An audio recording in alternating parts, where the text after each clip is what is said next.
Acorda, sucupira!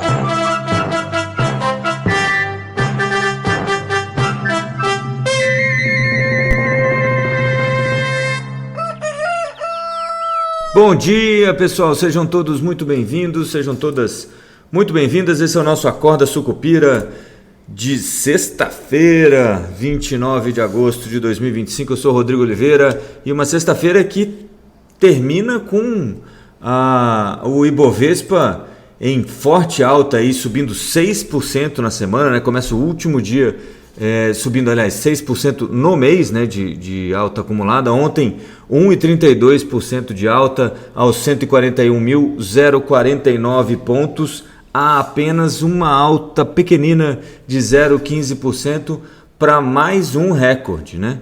Mais um recorde do Ibovespa, que ontem bateu o recorde intraday, né? Durante o dia chegou a bater 142.138 pontos. E você vai me perguntar, mas Rodrigo, o que houve que, né, o Ibovespa está tão bem? É que no comecinho do dia, logo depois que a gente terminou a nossa live, aliás, eu recebi durante a live, mas não consegui ver, a gente teve a divulgação de uma pesquisa eleitoral Atlas, Intel e Bloomberg, né, que apontava o seguinte resultado: o Lula vencendo todos os cenários de primeiro turno, o Haddad, inclusive, vencendo o primeiro turno, mas como você vence o primeiro turno, mas não leva a eleição, o que interessa é o segundo turno. E no segundo turno, aí veio uma surpresa. O presidente Lula perderia para Tarcísio de Freitas, e é o único candidato que bateria Lula no segundo turno, né? Ele empata com a Michelle Bolsonaro e empata com o Jair Bolsonaro, mas à frente, né? Na margem de erro eles empatam. Com o Tarcísio de Freitas, não, o Tarcísio abre quase 2 pontos percentuais de alta e aí está fora de folga, né? E aí está fora da margem de erro aí, Tarcísio de Freitas, então levaria a eleição 2026. E é claro que o mercado adorou essa notícia. Vocês sabem, eu tenho falado aqui, é um dos gatilhos da Bolsa para os próximos meses, essa substituição temática, né, ou ideológica fiscal, digamos assim, e ela pode vir por meio da eleição ou da força da eleição de um oposicionista no perfil de Tarcísio de Freitas, né? O trade Tarcísio tem esse nome porque o Tarcísio meio que personaliza isso tudo, mas pode ser um Ratinho Júnior, um Ronaldo Caiado, embora nas pesquisas aqui eles tenham todos perdido de quase bastante aí para o presidente, mas ainda você não tem campanha, né? O único que tem campanha aberta é o presidente Lula. Então ele deve estar sempre com vantagem, e é isso que animou tanto o mercado ontem. E além disso, como é que se diz? A aprovação do presidente também caiu ontem, né? Também apresentou queda na pesquisa de ontem. Quer ver? Deixa eu só achar aqui não estou achando aqui, mas também a desaprovação do presidente aumentou, né? Apresentou queda não, aumentou. Eu não lembro o número aqui exatamente, não estou conseguindo achar, mas você tinha aí 2 ou 3 verificações em queda e voltou a subir a desaprovação do presidente Lula. Então isso tudo animou o mercado, a Bolsa de Valores subiu também lá nos Estados Unidos, então obviamente os Estados Unidos ajudou, né? Mas a gente teve um otimismo razoável aqui ontem em função desse trade eleitoral aí, e mostra para vocês que não dá para ficar fora da bolsa. Se você é um investidor, tá, gente? Não dá para você ficar fora da bolsa, porque você vai perder um grande rally. Você imagina, por exemplo, uma eventual desistência do presidente Lula das eleições. Nesse dia em que o presidente Lula desistir, né, vamos supor que isso aconteça, essa é uma previsão que eu vou colocar lá no vaticinário, se eu acho que vai acontecer ou não, mas vamos supor que isso aconteça, a Bolsa então teria um dia de forte valorização, tá?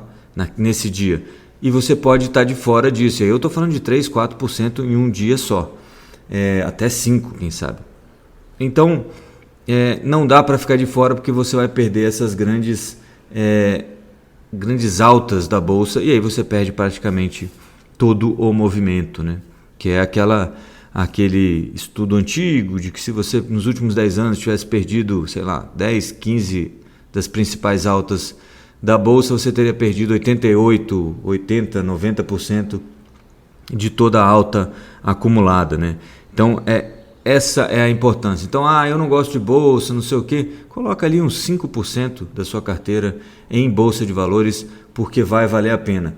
Nos Estados Unidos, na S&P e Nasdaq ali também novos recordes, né? S&P passou dos 6.500 pontos, 0,32% de alta e fechou em 6.501 pontos. Nasdaq subiu 0,58 aos 23.703 pontos, e as coisas vão caminhando de forma um pouco mais otimista, né? Mas, né, como, né, na vida nada é fácil, né? Na vida nada é barato, como diria o nosso amigo Marcelo D2, né? Se eu estou na febre do rato é porque na vida nada é barato. A gente teve no fim do dia a notícia nada alvissareira de que o Lula resolveu abrir o processo da lei de reciprocidade contra os Estados Unidos. O que é a lei de reciprocidade e por que isso pode estragar esse provável novo recorde da Bolsa de Valores? Tem duas vertentes aqui, pode estragar ou pode não fazer preço, depende de como o mercado enxergar isso.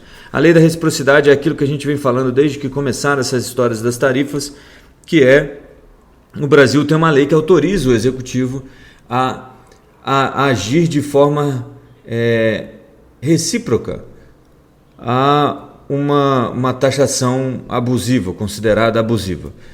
E é provavelmente o caso que a gente está vendo agora, né? Pelo menos assim, sem precisar estudar muito, me parece que a taxação que o Trump colocou nos produtos brasileiros é uma taxação abusiva e com caráter mais político que econômico, o que ensejaria então a aplicação da lei da reciprocidade. Então o que isso quer dizer? Se o Trump majorou a nossa tarifa média aí em 40%, nós faremos o mesmo contra produtos americanos, certo? É isso que diz a lei da reciprocidade, cujo processo foi aberto ontem oficialmente pelo presidente Lula. A Camex, que é a Câmara de Comércio Exterior, e o Itamaraty tem mais ou menos 30 dias para fazer as avaliações que eles precisam e retornar para o executivo ou para o presidente dizendo, olha, sim, pode mandar bronca e cobrar a mesma coisa deles que eles estão cobrando de nós. O problema, amigo, é que só esse anúncio já pode causar aí uma reação de Donald Trump, que tinha dito que qualquer retaliação contra as tarifas dele fariam com que as tarifas cobradas contra produtos brasileiros passassem dos atuais 50% para 100%. E isso, obviamente, pode causar um mau humor danado nos mercados, né? Porque atrapalha e muito as exportações brasileiras e as empresas que têm exportações para os Estados Unidos. E também a gente não sabe se aquelas isenções, no caso de uma retaliação, né? Uma tréplica, digamos assim, do Trump, vai manter as isenções ou não, né? Aquelas não são isenções, mas as exceções, né? Que a gente teve ali daqueles 400 e poucos itens que foram excetuados depois de alguma conversa aí com o governo Trump. O governo Lula acredita que fazendo isso, ele pressiona o governo Trump para negociar, já que a diplomacia brasileira está falhando miseravelmente em abrir canais de negociação com o governo Trump. Então, o governo Lula decidiu que é melhor aumentar a temperatura e tentar forçar o governo Trump a sentar na mesa de discussão. Parece improvável que isso vá acontecer ou que esse vai ser o resultado, mas também o Lula, né, está dobrando a aposta porque isso pode trazer dividendos eleitorais, né? E talvez a pesquisa de ontem tenha incomodado um pouco. Embora eu espero que o cerne da decisão, né, o embasamento para essa decisão não esteja calcado em pesquisas de opinião eleitoral um ano antes das eleições, por assim dizer, né? Mas vai saber. Bom, então a gente tem isso que pode atrapalhar, jogar água no chope dessa comemoração do novo recorde do Ibovespa. Por outro lado, os investidores, né, o mercado financeiro pode entender que, na verdade, isso tudo, como tem 30 dias, a gente pode enrolar até criar uma tarifa recíproca. O Trump sabe que isso é enrolação, saberia que isso é enrolação, e então ficaria tudo como está, tudo como dantes no quartel de Abrantes, e aí a gente conseguiria negociar alguma coisa ou deixar tudo como está, né? Então precisamos agora descobrir, vamos descobrir em breve, né, daqui a pouquinho, qual vai ser a reação do mercado financeiro. Hoje, além disso, tem a apresentação do PELOA 2026, né, que é o projeto de lei orçamentária anual de 2026. De acordo com o Fernando Haddad, não haverá muitas mudanças daquilo que a gente viu no PLDO, que é o projeto de lei de diretrizes orçamentárias, né? Então, o que tem de receita ali não deve mudar muito, o que tem de despesa também não deve mudar muito, mas o mercado já espera uma piora razoável aí nessa peça de ficção que é o orçamento brasileiro, né? De qualquer forma, isso está praticamente precificado. De resto, a gente fica também de olho nos Estados Unidos, que sai o PCI, que deve trazer aí uma inflação, de acordo com, depende de para onde você procura as suas expectativas. Tem gente que acha que o PCI vem em 0,2 positivo, tem gente que defende 0,3% positivo em julho. O PCI é o índice de inflação preferido do Fed e, obviamente, afeta aí as expectativas para os juros americanos, que afetam as expectativas para os juros em praticamente o mundo inteiro. Lembrando que hoje você tem aí uma expectativa que está acima dos 80%, né, a probabilidade naquela ferramenta da Bolsa de Chicago, a probabilidade de um corte na taxa de juros no mês que vem, em setembro, lá nos Estados Unidos, né? Então, isso pode mexer com essa expectativa, mexendo com a expectativa, mexe com as curvas de juros, e aí pode afetar também a nossa Bolsa por aqui, que está aí beirando um novo recorde histórico de alta, né? Uma nova máxima. No ano, Bolsa brasileira já deu 17,26%, né? Lembrem-se, é aquilo que eu estou falando, né? Já vou repetir, né? Correndo o risco de me tornar repetitivo, como diria um amigo meu. Não dá para se dar o luxo de ficar fora do mercado acionário neste momento, né? Porque quando o pessoal abrir o olho para esse novo movimento, a porta de entrada vai ser pequena. Bom, eu acho que é isso. Além do PCI, tem também o desenrolar aí daquela disputa da demissão da Lisa Cook do Fed, né, que o Trump está tentando demiti-la, né? Aliás, demitiu-a, e ela está contestando essa demissão na justiça. Deve ter ainda muita água para rolar por debaixo dessa ponte, mas o mercado também acompanha com atenção esse desenrolar. Não se esqueçam que hoje ou nos próximos dias sai o nosso vaticinário de Sucupira com as nossas principais previsões para as próximas horas, dias, semanas, meses, anos e até, quem sabe, séculos e milênios. O nosso vaticinário de Sucupira lá no esquinasucupira.substack.com, se você não está ouvindo este áudio diretamente no Substack. Se você não sabe o endereço para o Substack, ficou muito difícil de escrever aí, vai no Google, coloca Esquina Sucupira, vai aparecer o nosso canal no YouTube e o nosso espaço no Substack, tá bom? Vai lá, se inscreve nos dois logo, já que se não tiver inscrito em nenhum dos dois, se inscreve nos dois.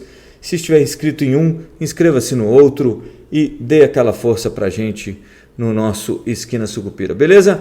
Eu vou ficando por aqui, bom fim de semana a todos, boa sexta-feira, bons negócios, dedos cruzados aí para a nova máxima, um novo recorde do nosso querido Ibovespa. Falta pouquinho, vamos esperar que não joguem água no nosso chope.